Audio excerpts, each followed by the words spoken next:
तो आगे देखते हैं और समझते हैं कि इस इम्पोर्टेंट कॉन्सेप्ट को। कॉन्सेप्ट है coefficient of x raise to the power r निकालने का। किसी भी एक्सपेंशन में किसी भी एक्स के ऊपर जो पावर है उसका कोफिशिएंट हम कैसे निकालते हैं, ये है हमारा कॉन्सेप्ट।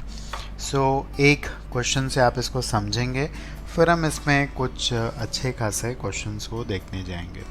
तो पहला क्वेश्चन ये कह रहा है समझने के लिए, ये इलस्ट्रेशन है कि हमें x raise to the power 4 का कोफिशिएंट निकालना है। That is the coefficient of this in the expansion of x minus 2, x by 2 actually, minus 3 by x square raised to the power 10। इसका मीनिंग ये हुआ कि अगर हम इसको एक्सपेंड करेंगे, पहले समझ लें, तो हो सकता है x वाला टर्म आए, x स्क्वायर वाला टर्म आए, और x क्यूब वाला टर्म आए, x4 वाला टर्म आए, और इस तरह से और भी टर्म्स आएंगे। तो हमें a4 की वैल्यू निकालनी है। a4 is the coefficient of x rays power 4, right. अगर ये नहीं आएगा तो इसका कोफिशिएंट 0 हो जाएगा। तो क्या करेंगे, सबसे पहले आप इसको समझें। सबसे पहले हम इसका लिखते हैं जनरल टर्म। तो इसका जनरल टर्म होगा 10cr x by 2 raise to the power 10 minus r, और हमारा यहाँ पे डेफिनेटली ये होगा x, ये y था। इसके ऊपर क्या आएगी, पावर r आएगी। सारी पावर्स को हम कलेक्ट कर लेते हैं। x के ऊपर जितनी भी पावर्स हैं वो आप कलेक्ट कर लीजिए। कांस्टेंट टर्म बाहर ले लीजिए, यहाँ पे कांस्टेंट है तो 2 रेज पावर 10 माइनस r हम बाहर ले लेंगे।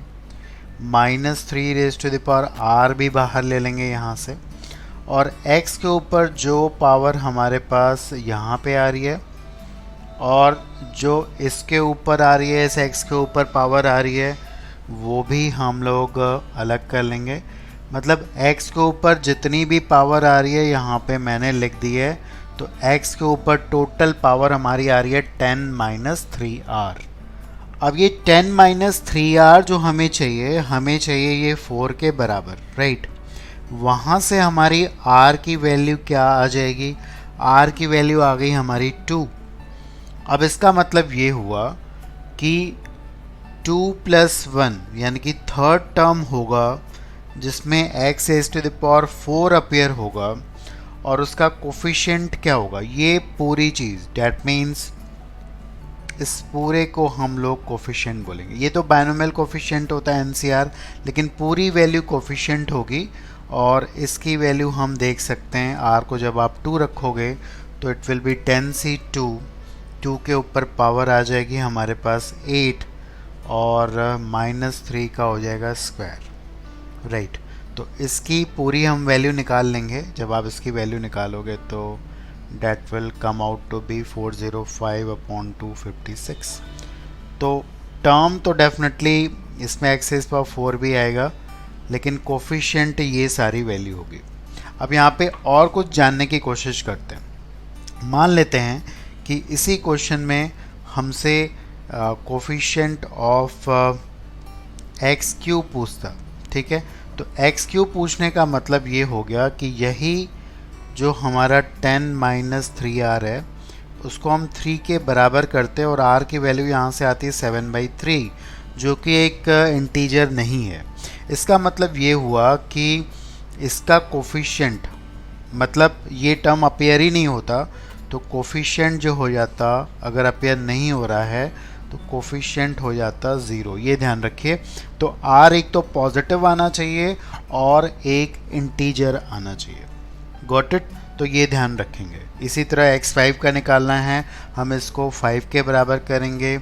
अगर हमें इंडिपेंडेंट ऑफ x निकालना है, अगर टर्म इंडिपेंडेंट ऑफ x निकालना है, तो इसका मतलब x के ऊपर पावर 0 होनी चाहिए।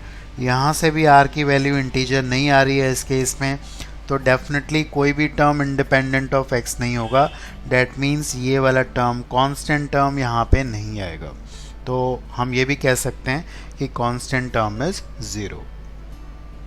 सो this is another problem again related to the coefficients. इसमें हमें क्या निकालना है, इसके प्रोडक्ट, इसको प्रोडक्ट करने के बाद हमारे पास x raise to the power 13 के ऊपर जो पावर है 13 है एक्स के ऊपर, और आगे इसके जो वैल्यू आएगी दैट इज़ कोफिशिएंट आएगा, उसकी वैल्यू निकालनी है।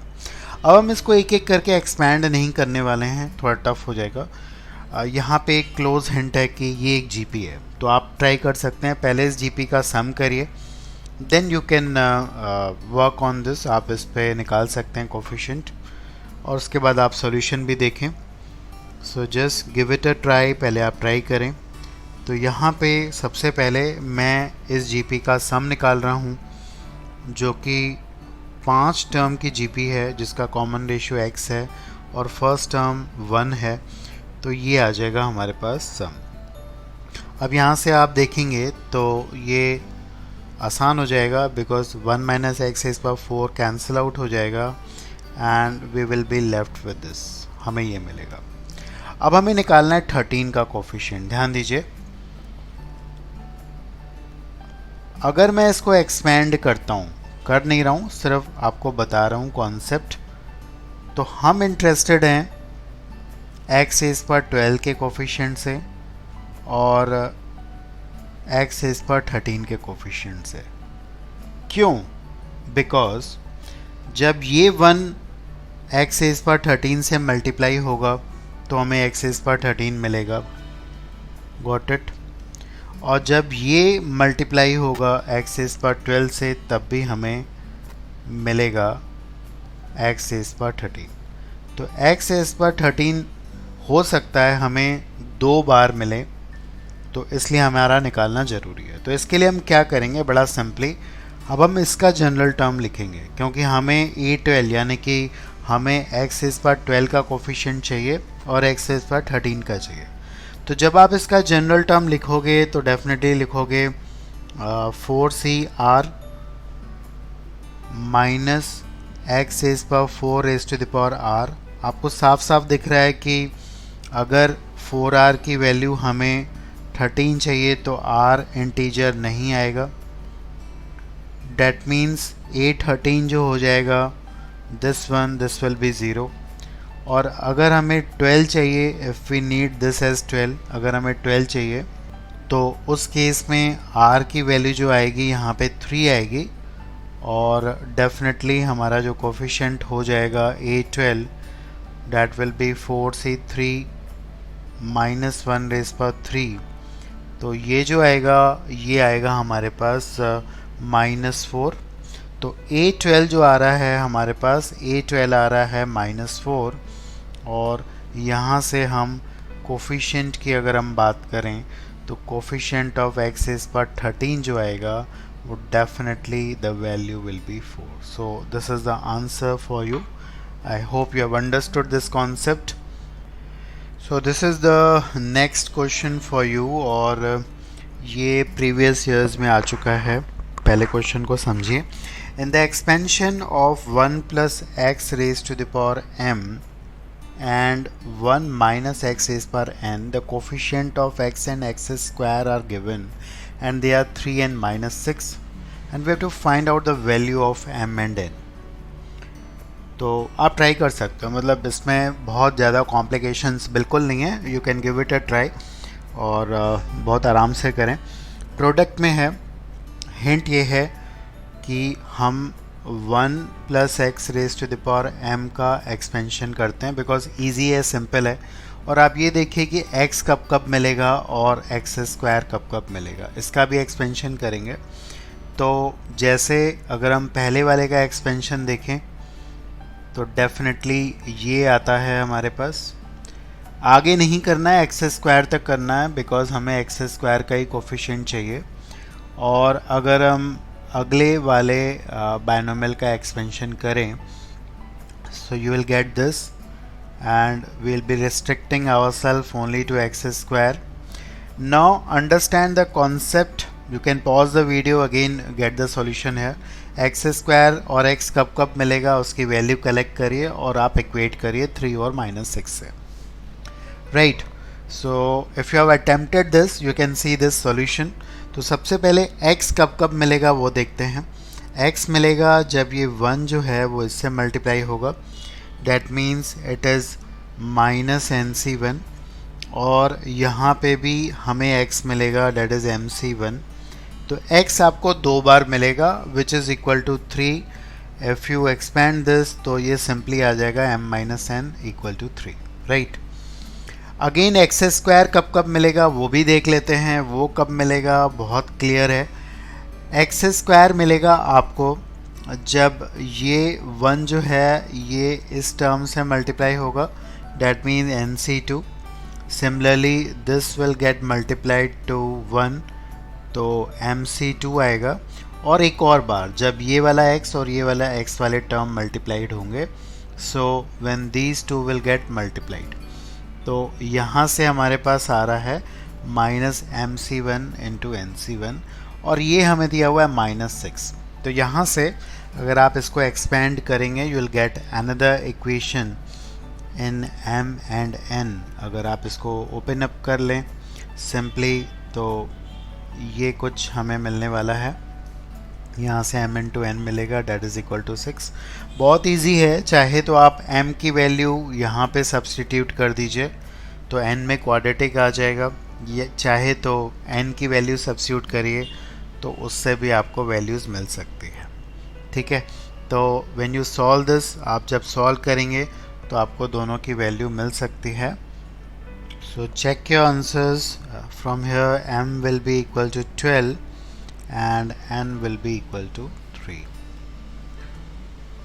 Now this is going to be a very different question for you. आप देखिए बट करना आसान है। कोफिशिएंट ऑफ x इस पर 100 निकालना है इस पूरे एक्सप्रेशन में। जब हम इसको एक्सपेंड करेंगे, ऑल्दो इंडिविजुअली निकाल के ऐड अप कर सकते हैं बट वो थोड़ा लेंदी हो जाएगा, बिकॉज आंसर जो होता है बहुत कॉन्साइज टर्म में होता है जो ऑप्शंस होते हैं। एक हिंट प्योरली आपको दिख रही है यहाँ पे कि इट्स जीपी, तो पहले इस जीपी का हम सम करेंगे और फिर आप निकाल सकते हो। फर्स्ट टर्म इस जीपी का डेफिनेटली हम इसको ले लेते हैं, और इसका जो कॉमन रेशियो है वो 1 + x है, और नंबर ऑफ़ टर्म्स जो हैं वो कितने हैं ये ध्यान दीजिएगा। ये 2000 से 2021 तक जा रहा है तो 22 टर्म है। तो पहले इस जीपी का आप सम कर लो, उसके बाद इसका कोफिशिएंट निकालना।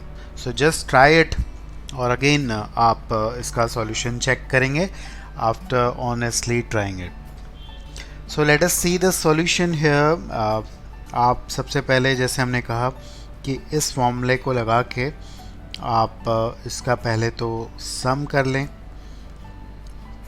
ये जीपी का सम है, तो यहाँ पे जो सम आएगा हमारे पास इट इज़ दिस 1 + x इसका r है, और जैसे हमने कहा कि नंबर ऑफ़ टर्म्स जो हैं वो 22 हैं तो n 22 आएगा यहाँ पे। So this is all we have. इसको हम मल्टीप्लाई कर देते हैं। We have 1 + x raised to the power 2022 minus 1 + x raised to the power 2000, और डिनोमिनेटर में एक x रह जाता है। अब आप बड़े ध्यान से देखें, बहुत सिंपल है ये। अगर मुझे 100 का x पर 100 का कोफिशिएंट निकालना है, अब ये x से डिवाइड हो रहा है, इसका मतलब इसमें से मैं निकालूंगा x raised to the power 101 का। 101 का जो कोफिशिएंट आएगा वो ये आएगा सिंपली, बिकॉज इसमें सीधे आप एक्सपेंशन से देख सकते हो या जनरल टर्म निकाल के देख सकते हो। 101 का इसलिए निकाला है बिकॉज x से डिवाइड हो रहा है। जब आप 101 का निकालते हो और जब ये x से डिवाइड होगा तो यहाँ पे 100 आ जाएगा, राइट। तो यहाँ से तो आ गया हमारा 2022 से 101, और यहाँ से इसी तरह आ जाएगा। यहाँ भी हम 101 का निकालेंगे and it will be 2000, sorry it is 2000 C101. So this is the answer for us. So this is again a different one. Coefficient of x is power 53. इसके एक्सपेंशन में देखिए कोफिशिएंट में बहुत सारे अलग अलग क्वेश्चंस बनते हैं, इसलिए हम लोग सारी वैरायटी को डील कर रहे हैं यहाँ पे। तो सबसे पहले ये समझना होगा कि ये है क्या, ये किसका एक्सपेंशन है। और सिग्मा लगा हुआ है तो उससे डरना नहीं है, पहले आप इसको समझें कि ये एक्चुअली है पूरी चीज़ क्या। तो सिग्मा को समझने के लिए हमेशा आप क्या करें कि आप इसको एक्सपेंडेड मोड में लिखें, कुछ टर्म्स को लिखना है, ज़्यादा नहीं। जैसे मैं m को 0 डाल रहा हूँ तो ये आएगा, m को 1 डाल रहा हूँ तो ये आएगा। देखिए यहाँ पे 2 के ऊपर पावर बढ़ती जा रही है और इसके ऊपर पावर कम होती जा रही है। ऐसे ही आप m को 2 डालेंगे तो ऐसा होगा। आप ऑब्जर्व कर सकते हैं कि ये किसका एक्सपेंशन है, ये एक्चुअली बायनोमियल एक्सपेंशन है। और अगर आप इसको ध्यान से देखेंगे तो हमारा ये y है और ये x है। That means it is the expansion of this is y, this is x। वो आप देख सकते हैं पावर जो है वो 100 है। तो ये कुल मिला के हमारे पास कुछ ऐसा आ रहा है, जिसको हम लिख सकते हैं 1 minus x raise to the power 100। अब हमें बहुत सिंपली इसका कोफिशिएंट निकालना है। इसका जब आप जनरल टर्म लिखोगे तो 100 CR minus x raise to the power R आएगा। R की वैल्यू जाहिर सी बात है 53 हो गई और ये हमारे पास कोफिशिएंट आएगा। So this is the coefficient for us, a very easy one. So here we are going to learn a very again a different and important concept of greatest term. सबसे पहले ये समझना बहुत इम्पॉर्टेंट है कि greatest binomial coefficient और greatest term में फ़र्क है। Greatest binomial coefficient middle term का होता है, जो हम डिस्कस कर चुके हैं, और वो फिक्स होता है, वो चेंज नहीं होता है। लेकिन ग्रेटेस्ट टर्म क्या चीज़ है वो देखते हैं। मान लेते हैं कि हम लोग इसका एक्सपेंशन करें, तो अगर हम इसका एक्सपेंशन करते हैं तो क्या आएगा, y cube plus 3c1 y square into 2x plus 3c2 y into 2x का whole square, and finally we will get 3c3 2x का होल क्यूब, राइट। अब हमसे ये पूछ रहा है कि if y is equal to half and x is equal to -3, तो सबसे बड़ा टर्म कौन सा होगा। चलो ज़रा समझते हैं पहले प्रॉपरली। y को हाफ रखेंगे तो पहला टर्म आपको 1/8 देगा वैल्यू। सेकेंड टर्म में आप रखोगे वैल्यू तो डेफिनेटली ये समथिंग यहाँ पे आ जाएगा 6 और दैट इज़ -18/4, तो -9/2 देगा वैल्यू, x नेगेटिव है। इसके बाद यहाँ पे आप वैल्यू रखोगे तो ये आपको देगा दिस इज़ 54, और यहाँ पे वैल्यू रखेंगे तो ये देगा -216, ठीक है। तो ये -216 देगा। वैसे ग्रेटेस्ट टर्म तो 54 है, बट यहाँ पे हम बात करते हैं न्यूमेरिकली ग्रेटेस्ट टर्म की। सबसे बड़ा टर्म न्यूमेरिकली कौन सा है, ठीक है। तो we are going to talk numerically greatest term है। न्यूमेरिकली सबसे बड़ा टर्म, मतलब साइन नहीं देखनी है, पॉजिटिव नेगेटिव नहीं। तो अगर वो देखते हैं तो सबसे बड़ा टर्म न्यूमेरिकली हमारा ये है।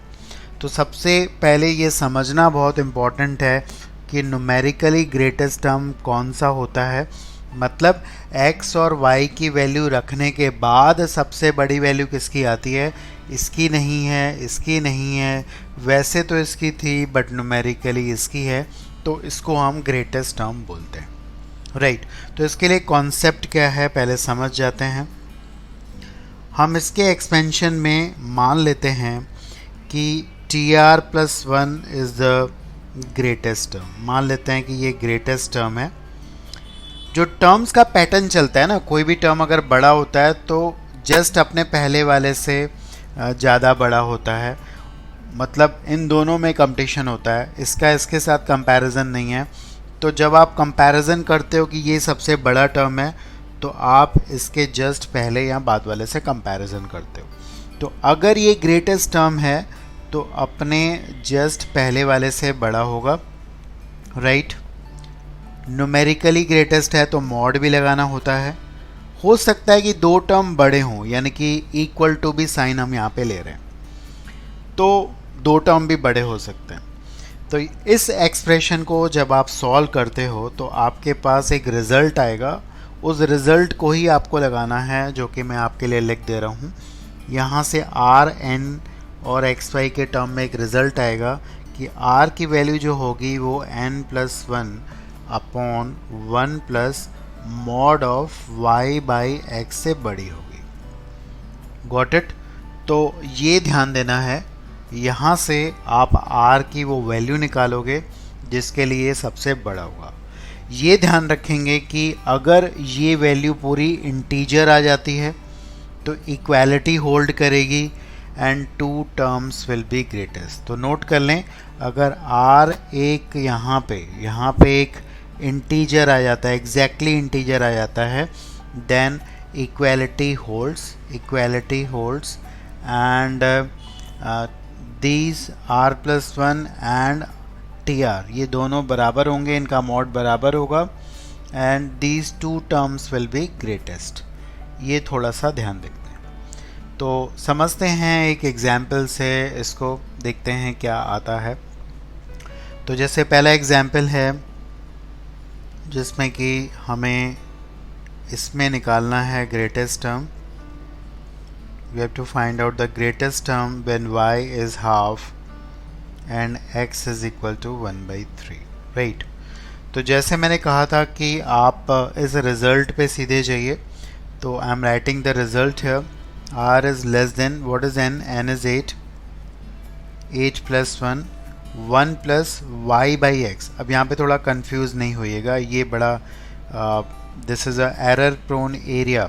y बाई एक्स का मतलब है दिस बाई दिस, तो यहाँ पे कम्प्लीटली 2y बाई 4x लिखेंगे, सिर्फ y बाई एक्स नहीं लिखना है, और इन y और x की वैल्यू हम डाल देंगे। तो यहाँ पे हमारे पास क्या आता है वो देखते हैं। y को हाफ डालोगे और x को 3 डालोगे, you will get this as 3/4 which is equal to 36/7। So this is approximately 5 point something.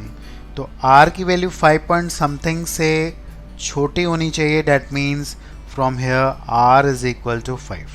Please note, r यहाँ पे 5 आ गया। दोबारा देख लीजिए एक बार, वीडियो को आप पीछे करके कर सकते हैं। तो r यहाँ से 5 आएगा। So the greatest term, which will be the greatest term? Greatest term जो हमने माना था वो ये माना था, और हमारा ग्रेटेस्ट टर्म होगा sixth term will be the greatest term, और इसकी हम वैल्यू डेफिनेटली निकाल सकते हैं, बता सकते हैं क्या होगी उसकी वैल्यू। तो एक और क्वेश्चन देखते हैं इसी पे।